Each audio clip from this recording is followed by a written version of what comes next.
قرآن کی وہ 3 طرح کی ہوتی ہیں. یہ بہت ایک خوبصورت ایک مفسر ہیں، انہوں نے اس تقسیم کی کہ قرآن کی آیتیں 3 طرح کی ہوتی ہیں.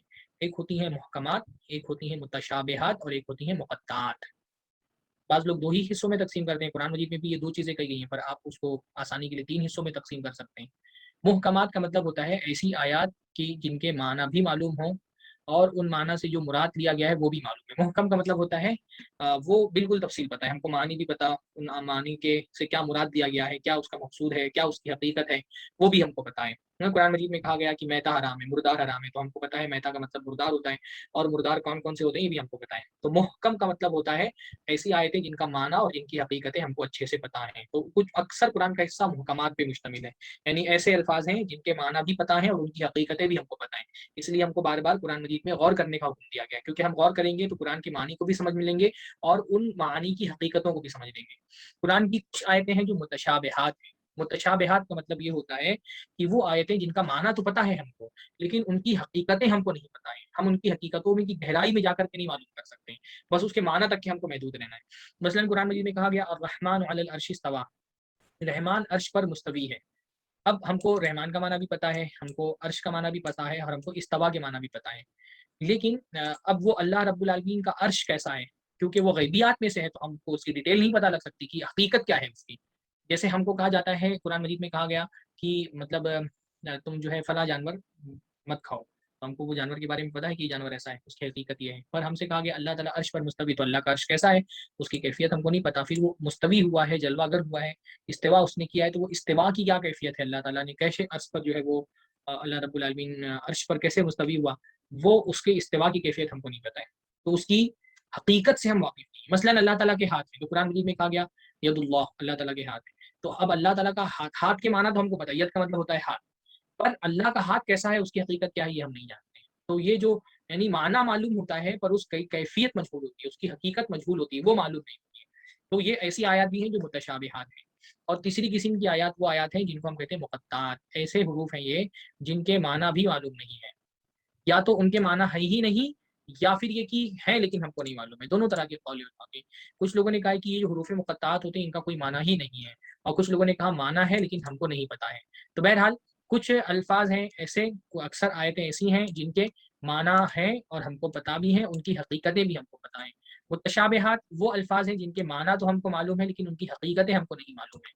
اور کچھ الفاظ مقطعات ہیں جو حروف مقطعات ہیں، تو یہ حروف ہیں، یہ الفاظ نہیں، یہ حروف ہیں، اور ان حروف کے نہ معنی ہم کو پتہ ہے نہ ہی ان کے حقیقتیں ہم کو پتہ ہیں. تو ان کے معنی ہی ہم کو نہیں پتہ ہیں، یا تو ان کے معنی ہوں گے یا تو ہوں گے ہی نہیں معنی. اب حروف مقطعات کے بارے میں کچھ تفصیل ہم دیکھ لیتے ہیں. قرآن مجید میں حروف مقطعات کیا ہیں، کتنے ہیں. قرآن مجید میں 29 صورتیں حروف مقطعات سے شروع ہوتی ہیں. 29 صورتیں ہیں جو حروف مقطعات سے شروع ہوتی ہیں. کل 114 صورتیں ہیں، اس میں سے 129 صورتیں حروف مقطعات سے شروع ہوتی ہیں. اور حروف مقطعات جو ہیں وہ تینوں طرح کے ہیں. ایک حرف بھی ہوتا ہے کبھی صورتوں کے شروع میں، کبھی 2 حروف ہوتے ہیں، کبھی 3 حروف ہوتے ہیں، کبھی 4 ہوتے ہیں، کبھی 5 ہوتے ہیں. 5 سے زیادہ نہیں ہے. کچھ صورتوں کے شروع میں ایک حرف مقطعات ہوتا ہے، کچھ کے شروع میں 2 ہوتا ہے، کچھ کے شروع میں 3 ہوتا ہے، کچھ کے شروع میں 4 ہوتا ہے اور کچھ کے شروع میں 5 ہوتا ہے. 5 سے زیادہ حروف مقطعات نہیں ہیں. 3 صورتیں ایسی ہیں جو ایک حرف سے شروع ہوتی ہیں، ایک حرف مقطعات سے شروع ہوتی ہیں. صاد، قاف اور نون ہے نا. سورۃ الصاد بھی کیونکہ یہ پورا صاد سے شروع ہو رہی ہے، اور سورہ قاف اور سورہ نون، ان کے نام بھی اصل میں انہیں حروف مقطعات پر، سورہ صاد، سورہ قاف، سورہ نون. تو یہ تینوں صورتیں ایک حرف مقطع سے شروع ہو رہی ہیں. 9 صورتیں ایسی ہیں جو 2 حروف سے شروع ہوتی ہیں. 9 صورتیں ایسی ہیں جو 2 حروف سے شروع ہوتی ہیں. طٰہٰ، سورہ طٰہٰ بے طٰہٰ سے 2 حروف سے شروع ہو رہی ہیں. طاسین، سورۃ النمل اس سے شروع ہوتی ہے. سورہ یاسین، یاسین سے شروع ہوتی ہیں. پھر 6 صورتیں ہیں، سورہ غافر، سورہ فصلت، سورہ زخرف، دخان، جاثیہ، احقاف. یہ 6 صورتیں حامیم سے شروع ہوتی ہیں. ان کو حوامیم بھی کہا جاتا ہے. حوامیم وہ صورتیں جو حامیم سے شروع ہوتی ہیں. تو کل 9 صورتیں ہیں جو 2 حروف مقطعات سے شروع ہوتی ہیں. طٰہٰ، سورۃ النمل، سورہ یاسین، سورہ غافر، سورہ فصلت، سورہ زخرف، سورہ دخان، جاثیہ اور احقاف. 13 صورتیں ایسی ہیں جو 3 حروف سے شروع ہوتی ہیں حروف مقطعات میں. کون کون سی صورتیں ہیں وہ؟ 6 صورتیں الف لام میم سے شروع ہوتی ہیں، جن میں سے ایک یہ صورت بھی ہے جس کی تفسیر دیکھ رہے ہیں، سورہ بقرہ، سورہ آل عمران، سورہ عنکبوت، سورہ روم، سورہ لقمان، سورہ سجدہ. یہ الف لام میم سے شروع ہوتی ہیں. 5 صورتیں الف لام را سے شروع ہوتی ہیں، یونس، ہود، یوسف، ابراہیم. اور تاسین میم سے 2 صورتیں شروع ہوتی ہیں، شعراء اور قصص. تو یہ 3 حروف سے شروع ہونے والی صورتیں ہیں. پھر کچھ صورتیں 2 صورتیں جو ہے وہ 4 حروف سے شروع ہوتی ہیں. الف لام میم صاد یہ اعراف سے شروع ہوتی ہیں، اور الف لام میم را یہ سورہ رات، یہ سورہ اعراف اور سورہ رات. اور 2 صورتیں 5 حروف سے شروع ہوتی ہیں. قاف ہا یا عین صاد یہ سورہ مریم میں ہے. یہ 5 حروف ہیں حروف مقطعات کے. اور سورہ شورى حامیم عین سین قاف. تو 5 طرح کے حروف مقطعات قرآن مجید میں بیان ہوئے ہیں. پانچویں چیز حروف مقطعات کے بارے میں کہ ان حروف کے معنی سے متعلق کوئی بھی روایت اللہ کے نبی صلی اللہ علیہ وسلم سے صحیح سند کے ساتھ منقول نہیں ہے.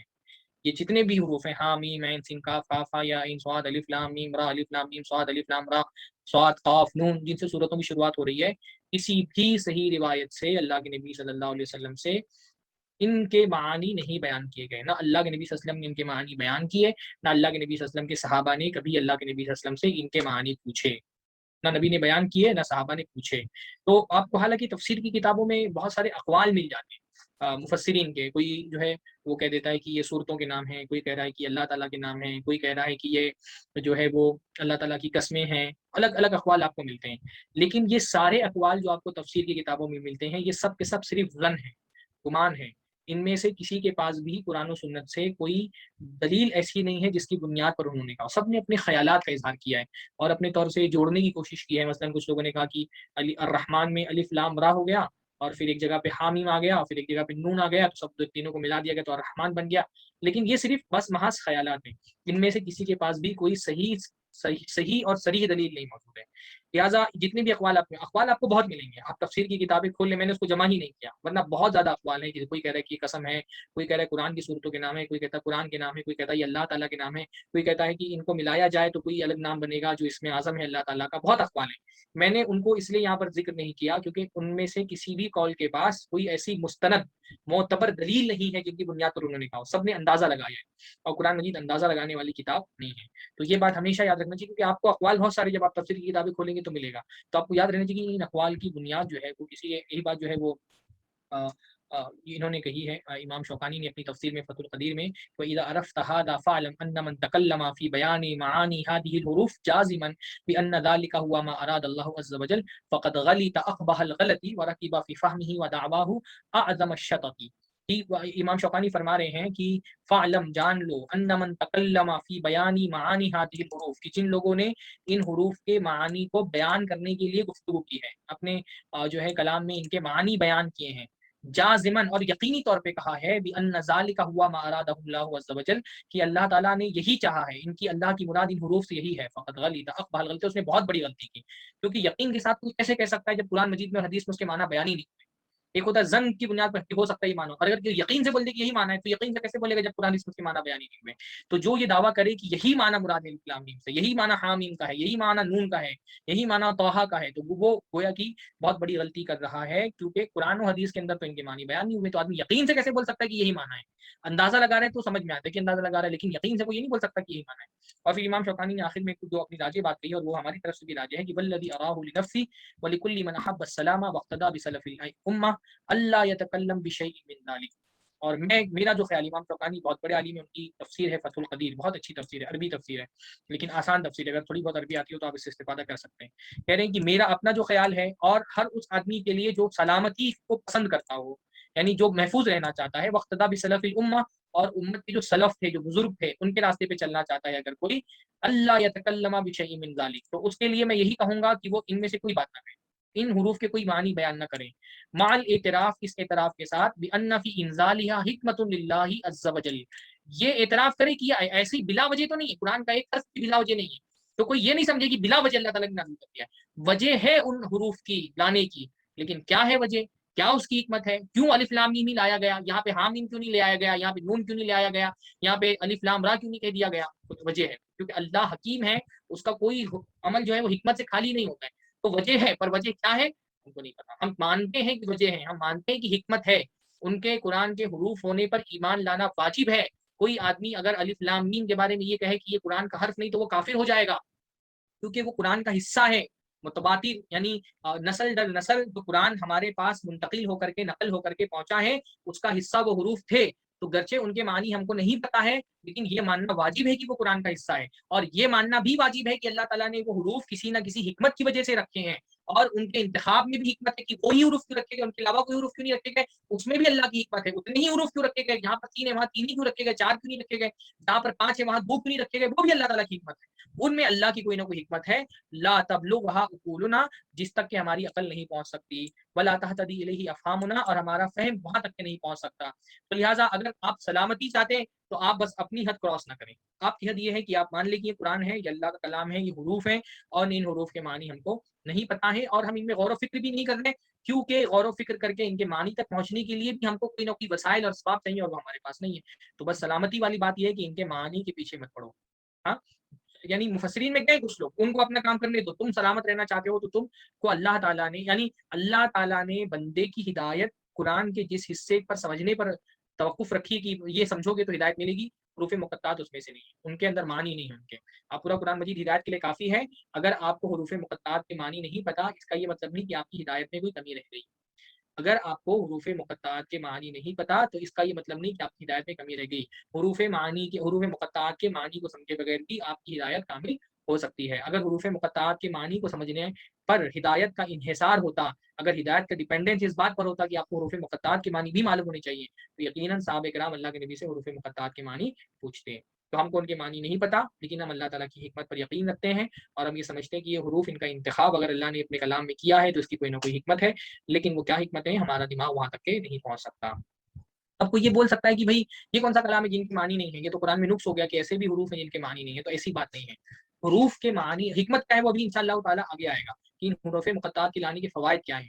البتہ اگر ان کے معنی نہیں پتا ہے تو یہ کوئی نقص کی بات نہیں ہے, کیونکہ معنی جو ہے وہ کلمات کے ہوتے ہیں, ورڈز کے معنی ہوتے ہیں, الفابیٹ کے کوئی معنی نہیں ہوتے, ہے نا. اب کوئی بولے کہ بھائی ایم کا کیا معنی ہے, این کا کیا معنی ہے, ایس کا کیا معنی ہے, اے کا کیا معنی ہے. حروف جو ہوتے ہیں, ورڈز, وہ جو الفابیٹ ہوتے ہیں ان کے معنی نہیں ہوتے. جب ان حروف کو ملا کر کے کوئی کلمہ بنا دیا جاتا ہے, جس کو ہم اردو میں کہتے ہیں لفظ, جب کوئی لفظ بنا دیا جاتا ہے تب معنی اس کے ہوتے ہیں. ایک الگ الگ اگر کوئی الفابیٹ ہو تو ان کے کوئی معنی نہیں ہوتے. یعنی بعض لوگ ایسے بھی ہیں جو کہتے ہیں کہ قرآن مجید میں جو اللہ تعالیٰ کی صفات بیان ہوئی ان کا بھی کوئی معنی نہیں ہے. جیسے اللہ تعالیٰ کے لیے ید کا لفظ بیان ہوا, اللہ تعالیٰ کے لیے جو ہے قرآن مجید کے اندر استوا کے لفظ آئے کہ اللہ تعالیٰ مستوی ہوا.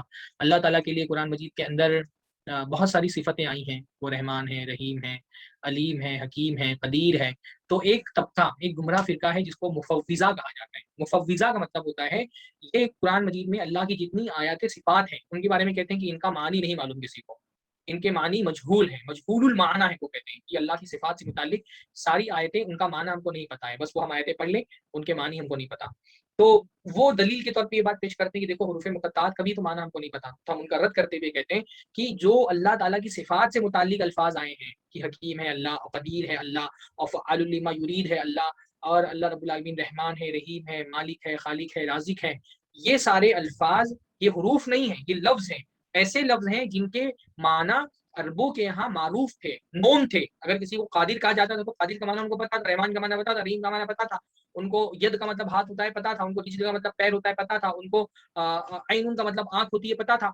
تو الفاظ کے معنی ہوتے ہیں, اور ان الفاظ کے معنی کو آپ اس پر قیاس نہیں کر سکتے کہ وہاں پہ حروف آئے. تو حروف کے معنی نہیں ہوتے, کسی سے نہیں کہا جائے گا کہ کا کھا گا گھا اس کا بھی معنی بتاؤ, کا مطلب کیا ہے, کھا کا مطلب کیا ہے. نہیں, الفابیٹ کے معنی نہیں ہوتے بلکہ کلمات کے معنی ہوتے ہیں. تو یہ الفابیٹ ہے, الف لام میم, یہ حروف جن کو کہا جاتا ہے حروف تہجی کہا جاتا ہے.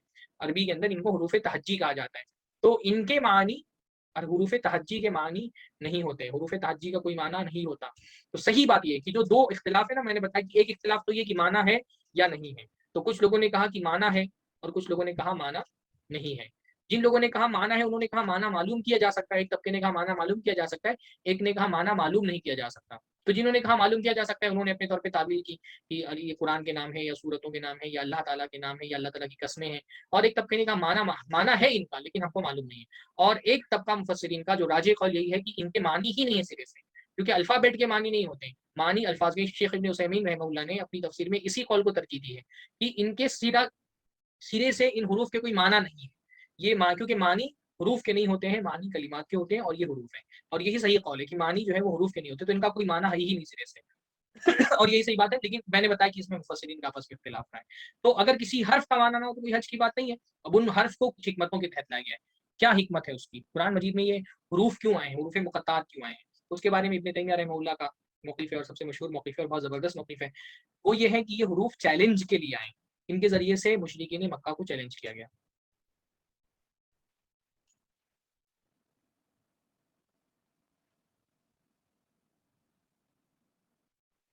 سمجھ میں آ رہا ہے نا؟ سر کے اوپر سے تو نہیں آ رہا ہے؟ الحمدللہ والصلاۃ والسلام علی رسول اللہ.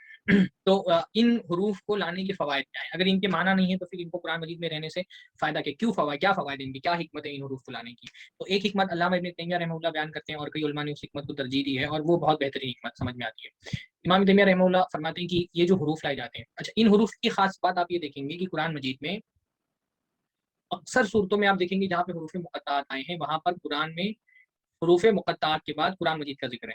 جہاں جہاں حروف مقطعات آئے ہیں وہاں قرآن مجید کا ذکر آپ دیکھیں گے کہ ہے. مثلا یہی دیکھیے، آپ نے پڑھا الف لام میم ذالک الکتاب لا ریب فیہ، قرآن کا ذکر آ گیا ہے نا. حام میم تنزیل الکتاب من اللہ. سورہ حوامیم جتنی بھی ہیں سب میں حامیم کے بعد تنزیل الکتاب قرآن کا ذکر آ جاتا ہے. تو جتنے بھی آپ دیکھیں گے حروف مقطعات، اکثر حروف مقطعات کے بعد آپ دیکھتے ہیں کہ قرآن کا ذکر ہے. میرے خیال سے ایسا میں نے کسی زمانے میں پڑھا تھا کہ 4 صورتیں ہیں جن میں قرآن کا ذکر حروف مقطعات کے بعد نہیں آیا ہے. ورنہ عام طور پہ دیکھیے یاسین والقرآن الحکیم، قاف والقرآن المجید، وصاد والقرآن ذی ذکر، اس طرح کے الفاظ ہیں نا غالباً. تو اکثر حروف مقطعات کے بعد آپ کو قرآن کا ذکر ملے گا. 4 صورتوں میں نہیں ہے. سورۃ الروم میں نہیں ہے غالباً الف لام میم غلبت الروم، وہاں پہ سیدھے سورہ روم کے ہارنے کا ذکر ہو گیا ہے. اور سورہ نون میں نہیں ہے، نون والقلم وما یسطرون. حالانکہ بعض لوگوں نے کہا والقلم وما یسطرون سے قرآن مراد ہے، لیکن صاف صاف قرآن کا ذکر سورۃ النون میں نہیں ہے. اور بھی 2 صورتیں ہیں ایسی، غالباً سورہ مریم ہے، کاف ہا یا عین صاد، ذکر رحمت ربک عبدہ زکریا. 3 صورتوں میں ایک صورت کوئی اور ہے، مجھے یاد نہیں آ رہا ہے سورہ یونس میں یا کون سی صورت ہے. تو ایک صورت کوئی اور ہے، وہ آپ لوگ معلوم کر کے بتائیں. یہ 4 قرآن کی صورتیں ایسی ہیں جن میں حروف مقطعات کے بعد قرآن مجید کا ذکر نہیں آیا ہے. 3 میں نے بتا دی. اور سورہ مریم میں نہیں آیا ہے، سورہ مریم میں نہیں آیا ہے، اور سورہ نون میں نہیں آیا ہے، سورہ قلم میں نون والقلم وما یسطرون، اور سورہ روم میں نہیں آیا ہے. اس کے علاوہ ایک صورت اور ہے جس میں قرآن کا ذکر حروف مقطعات کے بعد نہیں آیا ہے. وہ آپ لوگوں کا ہوم ورک ہے، معلوم کر کے واٹس اپ کریں گے آپ لوگ گروپ میں ایڈمن کے پاس. تو عام طور پہ کیونکہ حروف مقطعات کے بعد قرآن کا ذکر آیا ہے، اس لیے علماء نے کہا ہے کہ اللہ تعالیٰ قرآن مجید کے ان حروف مقطعات کے ذریعے سے مشرکین مکہ کو چیلنج کر رہا ہے. حدی جس کو کہتے ہیں عربی کے اندر. کیا چیلنج ہے حروف مقطعات میں؟ کیا چیلنج ہے؟ مشرکین مکہ کا یہ دعویٰ تھا کہ یہ قرآن اللہ کا کلام نہیں ہے، بلکہ یہ جو ہے وہ محمد صلی اللہ علیہ وسلم نے نعوذ باللہ اپنی طرف سے گڑھ کر کے، بنا کر کے، اور اللہ کی طرف منسوب کر کے پیش کر دیا ہے کہ یہ اپنی طرف سے گڑھا ہے، اور یہ بولتے ہیں کہ یہ اللہ تعالیٰ کا کلام ہے. تو یہ ان کا دعویٰ تھا. قرآن مجید بار بار اس دعوے کی نفی کرتا ہے، اس کا انکار کرتا ہے کہ نہیں یہ اللہ کا کلام ہے، یہ محمد صلی اللہ علیہ وسلم کا کلام نہیں ہے، کسی انسان کے بس میں ہی نہیں کہ ایسا کلام پیش کر سکے. تو اس کے تحت قرآن کا ذکر آتا ہے، اور قرآن سے پہلے حروف مقطعات آتے ہیں الف لام میم. تو گویا کہ اللہ تعالیٰ چیلنج کرتا ہے کہ تم کہتے ہو کہ قرآن مجید یہ انسان کا کلام ہے، اور انسان ایسا کلام پیش کر سکتا ہے، بنا سکتا ہے، تو پھر دیری کس بات کی ہے؟ کیا اس قرآن مجید میں ایسے حروف، ایسے الفابیٹ ہیں جو تم کو نہیں پتہ ہے؟ سارے حروف تم کو بھی پتہ ہے، لیکن جو اس قرآن مجید کے اندر جو حروف استعمال ہوئے وہ تم بھی اپنی زبانوں میں استعمال کرتے ہو. تو پھر دیر کیوں کر رہے ہو؟ اگر تم کو لگتا ہے کہ قرآن جیسا کلام انسان بھی بنا سکتا ہے تو بناؤ. دیر کس بات کی؟ کیا تمہارے پاس حروف نہیں ہے؟ لو، یہ الف ہے، یہ لام ہے، یہ میم ہے، یہ ہا ہے، یہ میم ہے، یہ قاف ہے، یہ صاد ہے. ہاں، سارے حروف تمہارے پاس بھی تو موجود ہیں، تمہارے سامنے موجود ہیں. لو اور قرآن جیسا کوئی کلام بنا کر کے دکھاؤ. پہلے کہا کلام بنا کر کے دکھاؤ.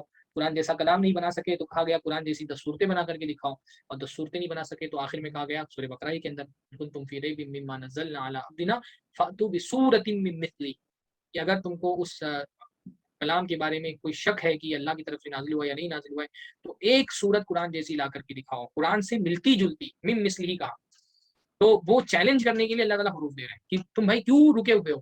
کون سی چیز تمہارے آڑے آ گئی کہ تم قرآن کا چیلنج قبول نہیں کر رہے ہو؟ کیا قرآن میں کوئی ایسے یونیک حروف سے تو قرآن نہیں بنا ہوا ہے، یا قرآن میں ایسے کوئی یونیک حروف تو بنا ہوا، تھوڑا سا ایک مناسب تعبیر نہیں ہے، قرآن مجید میں ایسے یونیک حروف استعمال نہیں ہوئے ہیں جو تم کو نہیں پتہ ہیں. یہ سارے حروف تم بھی اپنی زبان میں استعمال کرتے ہو، کوئی الگ سے حروف تو لا کر کے قرآن میں استعمال نہیں کیے گئے. یہ سارے حروف ہیں، یہ حروف تمہارے سامنے موجود ہیں، تو بنا کے دکھاؤ قرآن جیسا کلام، قرآن جیسی کوئی صورت، قرآن جیسی کوئی آیت، قرآن جیسی کوئی بات لا کر کے دکھاؤ. تو یہ چیلنج کیا جاتا ہے مشرکوں کو ان حروف کے ذریعے سے. تو یہ ایک بات کہی ہے، اور یہ تقریباً جو ہے بہت سارے ہمارے زمانے کے تقریباً ساری مفسرین اس پر اتفاق کرتے ہیں کہ یہ حروف چیلنج کے لیے لائے جاتے ہیں. دوسرا فائدہ ان حروف کو لانے کا کیا ہوتا ہے؟ تنبیہ کرنا، سامع کو اپنی طرف متوجہ کرنا. سامع یعنی سننے والا، تو سننے والے کو اپنی طرف متوجہ کرنا. کیسے تنبیہ ہوتی ہے؟ تنبیہ مطلب خبردار کرنا. اب کیا ہوتا ہے، آپ کوئی اہم بات بولنے جا رہے ہیں، پر اگر آپ ڈائریکٹ اہم بات بول دیں گے تو ہو سکتا ہے آدمی کسی کام میں مشغول ہے اور آپ نے ڈائریکٹ بول دیا، اس نے سنا نہیں. تو آپ جب کوئی اہم بات بولتے ہیں تو آپ بات بولنے سے پہلے کوئی ایک لفظ ایسا بولتے ہیں تاکہ وہ سننے والا آپ کی طرف پہلے متوجہ ہو جائے، آپ کو دیکھے، پھر آپ بات کرنا شروع کریں. جیسے کوئی آدمی کام کر رہا ہے تو آپ پہلے بولیں گے سنو، جب وہ آپ کو دیکھے گا سنو بولیں گے تو پھر اس کے بعد آپ آغاز کریں گے کام کا. اگر پہلے ہی آپ نے بول دیا، خاص طور پہ جب اہم بات بولنی ہوتی ہے، اگر پہلے ہی آپ نے بولنا شروع کر دیا اور وہ کسی اور کام میں مشغول تھا تو وہ ابتدائی حصہ آپ کے کلام کا جو آغاز والا حصہ ہے وہ نہیں سن پائے گا. تو یہ حروف تنبیہ کے لیے لائے جاتے ہیں. مثلا بہت بڑی بات کی جا رہی تھی ذالک الکتاب لا ریب فیہ ھدی للمتقین، اب وہ سامع تو اپنے کام میں متوجہ ہے اور آپ بولیں ذالک الکتاب لا ریب فیہ ھدی للمتقین، تو وہ نہیں سن پایا آغاز کا کیونکہ وہ تو دوسرا کام کر رہا تھا. تو تنبیہ کے طور پہ پہلے کیا کہا گیا؟ الف لام میم. اب وہ جو سامع تھا وہ فوراً متوجہ ہو گیا کہ کوئی بات ہونے جا رہی ہے اہم، ہاں کوئی اہم بات ہونے جا رہی ہے، تو میں کوئی فلاں آدمی مخاطب ہونے جا رہا ہے تو وہ پہلے مخاطب ہو گیا. پھر اس کے بعد وہ جو مدعے کی بات تھی وہ شروع کی گئی، ذالک الکتاب لا ریب فیہ ھدی للمتقین، تو وہ مدعے کی بات وہاں سے شروع ہوئی. اگر وہ ڈائریکٹ شروع کر دیتے تو وہ متوجہ نہیں ہوتا آپ کی طرف. تو یہ بھی علماء نے ایک بات کہی ہے کہ تنبیہ کے لیے لایا گیا ہے تاکہ سامع پہلے آپ کی طرف متوجہ ہو جائے، سننے والا آپ کو دیکھنے لگے، آپ کی بات سننے لگے، اس کے بعد پھر اپنے اللہ تعالیٰ اپنے کلام کا آغاز کر دیں. تو ایسے ہوتا تھا نا، اللہ کے نبی کی کوئی سن نہیں رہا ہے، لوگ اب بازاروں میں مشغول ہیں، کوئی شراب پی رہا ہے، کوئی اپنی جو ہے وہ خرید و فروخت میں لگا ہوا ہے، تو اللہ کے نبی جا جا کے ان کو قرآن سنا رہے ہیں. تو اس کے لیے یہ حروف لائے گئے ہیں تاکہ وہ سامع کو متنبہ کیا جائے، پہلے اس کو خبردار کیا جائے، پہلے اس کو اپنی طرف متوجہ کیا جائے، اور جب متوجہ ہو جائے اس کے بعد پھر اس کو جو ہے کلام سنایا جائے. تو ایک بات یہ بھی ہے. تیسری ایک حکمت علماء نے بیان کی تسلیم و انقیاد. تسلیم و انقیاد کا مطلب یہ ہوتا ہے کہ ہم قرآن مجید کا آغاز کر رہے ہیں اور قرآن کے آغاز ہی میں ہم نے ہتھیار ڈال دیے کہ ہم جاہل ہیں، ہم کو کچھ نہیں پتا. ہاں یعنی جب ہم شروعات کرتے ہیں سورہ فاتحہ کے بعد قرآن کی تو ہم کہتے ہیں الف لام میم، اور اس کی تفسیر میں ہم کیا کہتے ہیں؟ اللہ اعلم بمرادہ، ان کی مراد اللہ ہی بہتر جانتا ہے، یا ہم کو نہیں پتا کہ ان کے کیا معنی ہے. تو یہ بندگی جو ہے نا اس کا ایک سلیقہ یہ ہوتا ہے کہ اللہ کے سامنے اپنی جہالت کا اعتراف کر لو کہ ہم جاہل ہیں، ہم نے اعتراف کر لیا، اب ہم اللہ تعالیٰ تو سے علم طلب کرتے ہیں. تو کہیں ایسا زندگی میں بہت سارے مراحل میں ایمان والے کو پیش آتا ہے کہ اس کو کوئی اللہ کے حکم کی حکمت نہیں پتا ہے، لیکن وہ یہ کہہ رہا ہے کہ مجھے اس کی حکمت تو نہیں پتا، پر اللہ نے حکم دیا ہے تو اس میں کوئی نہ کوئی حکمت ہوگی. حروف مقطعات میں بھی یہ کہہ رہا ہے نا کہ اس کے معنی تو مجھ کو نہیں پتا، لیکن اللہ تعالیٰ نے کوئی نہ کوئی حکمت کے تحت ہی یہاں پہ الف لام میم رکھا ہے. تو عمل میں بھی ہم کوئی تسلیم و انقیاد شروع سے ہی ہم کو، تسلیم کا مطلب ہوتا ہے ایکسیپٹ کر لینا، انقیاد کا مطلب ہوتا ہے جھک جانا. تو تسلیم کا مطلب ہوتا ہے اپنے آپ کو کسی کے حوالے کر دینا، اسلام کہتے ہیں نا خود سپردگی کو، سرنڈر کرنے کو. تو تسلیم و انقیاد کا مطلب ہوتا ہے سرنڈر کر دینا، کہ بندہ قرآن کی شروع میں ہی اپنے آپ کو سرنڈر کر دے رہا ہے کہ ہم کو نہیں پتا اللہ تعالیٰ، ہم وہ جاہل ہیں، لیکن اللہ تعالیٰ تجھے کہا ہے تو تو بہت حکیم ہے، تو تیرا کلام حکمت سے خالی نہیں ہو سکتا، تیرا کوئی عمل حکمت سے خالی نہیں ہو سکتا، تو اس کی کوئی نہ کوئی حکمت ہے جو ہمارے علم میں نہیں، ہماری عقل اس حکمت تک کے نہیں پہنچ پا رہی ہے. تو اپنی عقل کے ہتھیار ڈال کر کے سرنڈر ہو جانا. اب آپ جب قرآن مجید پڑھیں گے تو بہت سارے حکم آئیں گے جن کی حکمت آپ کو پتا ہوگی. شاید کوئی حکم ایسا بھی آ جائے جس کی حکمت تک آپ کا دماغ نہیں پہنچ پا رہا، تو اگر دماغ نہ بھی پہنچے تو بھی آپ کو کیا کرنا ہے؟ اللہ تعالیٰ مجھ کو نہیں سمجھ میں اس کی کیا حکمت ہے، میری عقل اس حکم کی حکمت تک نہیں پہنچ پائی، لیکن تیرا حکم ہے تو اس میں کوئی شبہ نہیں کہ اس کے اندر کوئی نہ کوئی حکمت ہے، اس میں ہی خیر ہے، بچے میری عقل اس تک نہیں پہنچ پائی. تو بندے کے اندر وہ سرنڈر کرنے کا، اللہ کے حکم کے سامنے سرنڈر کرنے کا جذبہ پیدا کرنے کے لیے اللہ نے شروع میں ہی حروف مقطعات رکھی. یہ بہت خوبصورت نقطہ بعض علماء نے بیان کیا ہے. سمجھ میں آیا آپ کو میں کیا بول رہا ہوں؟ ہاں، کہ وہ جو ہے بندے کو شروع سے ہی اس بات پر آمادہ کیا جا رہا ہے کہ وہ یہ ذہن بنا لے اپنا کہ بات سمجھ میں آئے یا نہ آئے، بہرحال مجھ کو اللہ تعالیٰ کی ہر فیصلے کو تسلیم کرنا ہے. اچھا میں کوشش کروں. اچھا سورۃ العنکبوت میں نہیں ہے؟ انقیاد کا مطلب ہوتا ہے سرنڈر کرنا. سورہ نون. اور تین و انقیاد کا مطلب ہوتا ہے سرنڈر کرنا، اپنے آپ جھکا دیتا ہے. تو یہ تین فوائد شروع میں حروف مقطعات لانے کے ہیں. پہلا چیلنج کرنا مقصود ہوتا ہے، دوسرا تنبیہ کرنا یعنی سننے والے کو اپنی طرف متوجہ کرنا، اور تیسرا جو ہے وہ اپنی کم علمی کا، اپنے نہ جاننے کا، اپنے اگنورینس کا اعتراف کہ میں نہیں جانتا ہوں. تو جو نہیں جاننے والا ہوتا ہے وہ جاننے والے کے سامنے جھک جاتا ہے کہ میں جھک گیا ہوں، اب مجھ کو آپ بتائیے، مجھے نہیں پتا ہے. تو گویا کہ بندہ جو ہے وہ الف لام میم کے ساتھ ہی جھک گیا ہے کہ اللہ تعالیٰ میں کچھ نہیں جانتا ہوں اور تو جاننے والا ہے، تو علیم حکیم ہے، تو تو مجھ کو ہدایت کا راستہ بتا. آٹھواں فائدہ حروف مقطعات کے حوالے سے یہ ہے کہ حروف مقطعات جو ہے وہ جب ہم یہ بات بھی ہمارے لیے بطور دلیل حروف مقطعات کے اندر ہے کہ قرآن مجید کو بغیر سمجھے بھی پڑھیں گے تو قرآن کی تلاوت کا ثواب ملے گا. یعنی ایک طبقہ ایسا ہے جو یہ کہتا ہے کہ قرآن مجید کی تلاوت کا ثواب اسی وقت ہے جب آپ اس کو ترجمے کے ساتھ پڑھیں. یہ بات غلط ہے، بلکہ آپ بغیر ترجمے کی بھی پڑھیں اور آپ کو معنی نہ پتا ہو تو قرآن کی برکت یہ ہے کہ آپ کو پھر اس پہ بھی ثواب ملے گا. ٹھیک ہے، ہم یہ کہتے ہیں کہ قرآن مجید ترجمے سے پڑھنا چاہیے، لیکن کبھی آپ ترجمے سے بھی پڑھیں، کبھی بغیر ترجمے کی بھی پڑھیں، اور ایسا نہیں کہ اگر آپ کو ترجمہ نہیں سمجھ میں آ رہا ہے، معانی نہیں سمجھ میں آ رہے ہیں تو آپ کو قرآن کا ثواب نہیں ملے گا، بلکہ قرآن کا ثواب آپ کو پڑھنے کا اس وقت بھی ملے گا جب آپ کو معانی نہیں سمجھ میں آ رہے، ہاں معانی سمجھ میں آ رہے ہیں تو ثواب بہت زیادہ جو ہے وہ بڑھ جائے گا۔ لیکن آپ دیکھیے اللہ کے نبی صلی اللہ علیہ وسلم نے جو قرآن مجید کو پڑھنے کا ثواب بتایا ہے کہ ہر حرف پر 10 نیکیاں ملتی ہیں، وہاں پر اللہ کے نبی صلی اللہ علیہ وسلم نے مثال کے طور پہ الف لام میم ہی کو ذکر کیا ہے۔ اللہ کے نبی صلی اللہ علیہ وسلم نے فرمایا قرآن مجید پڑھنے پر ہر حرف پہ 10 نیکیاں دی جاتی ہیں، اور میں یہ نہیں کہتا کہ الف لام میم ایک حرف ہے، بلکہ الف ایک حرف ہے، لام ایک حرف ہے اور میم ایک حرف ہے۔ تو اللہ کے نبی صلی اللہ علیہ وسلم نے بطور مثال الف لام میم ہی کو پیش کیا ہے، اور اس کو باقاعدہ علماء نے اس کے لیے اس سے یہ دلیل پکڑی ہے، اس سے یہ دلیل لی ہے کہ قرآن مجید اگر معانی کو سمجھے بغیر ہی پڑھا جائے تو آپ کو ثواب ملے گا انشاءاللہ تعالی، بغیر معانی کو سمجھے ہوئے بھی پڑھیں گے تو آپ کو ثواب ملے گا۔ تو اس میں ہمارے لیے یہ بھی دلیل ہے۔ ایک ہمارے یہاں پہ حروف مقطعات کے حوالے سے ایک بدعت بھی رائج ہے، اس پر بھی تنبیہ اس وقت کر دینا مناسب ہے کہ بہت سارے لوگ حروف مقطعات جو ہیں وہ اس کو الگ الگ لکھ کر کے ایسے خانے بنا کر کے الگ الگ حروف مقطعات لکھتے ہیں، اور اس کے بعد ان کو گھر پہ لٹکا دیتے ہیں برکت کے لیے، بہت سارے لوگ جیب میں رکھتے ہیں اس کو۔ یہ اس طرح سے حروف مقطعات لٹکا کر کے یا ان کو